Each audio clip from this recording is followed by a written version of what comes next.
রাজস্থানের শিকরে পাহাড়ের চূড়ায় অবস্থিত এই মন্দিরটি কেবল পাথর দিয়ে তৈরি নয়, এটি তৈরি হয়েছে এক ভাই আর বোনের অমর ভালোবাসার কাহিনী দিয়ে। কেন এই মন্দিরের প্রতিটি পাথর আজও কান্নায় ভারী হয়ে আছে? কেনই বা স্বয়ং মুঘল সম্রাট আওরঙ্গজেব এখান থেকে পালিয়ে যেতে বাধ্য হয়েছিলেন? চলুন জানি আজকের ভিডিওতে। এই কাহিনী হলো হর্ষ এবং তার বোন জিন মাতার।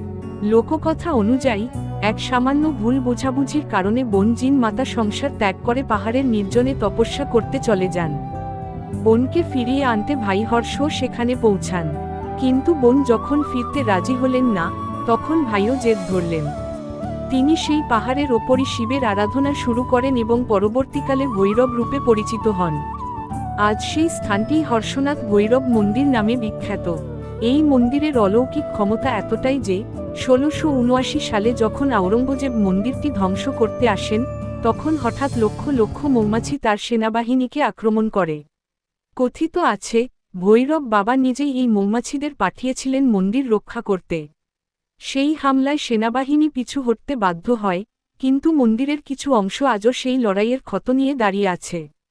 ৩,০০০ ফুট উচ্চতায় এই মন্দিরে আজও ভক্তরা আসেন শান্তি আর শক্তির খোঁজে।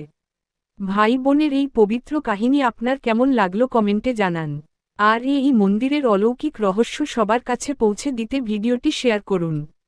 ১০০ সাবস্ক্রাইবার হতে আমাদের আর মাত্র কয়েকটি ধাপ বাকি, দয়া করে সাবস্ক্রাইব করে পাশে থাকুন। জয় হর্ষনাথ ভৈরব।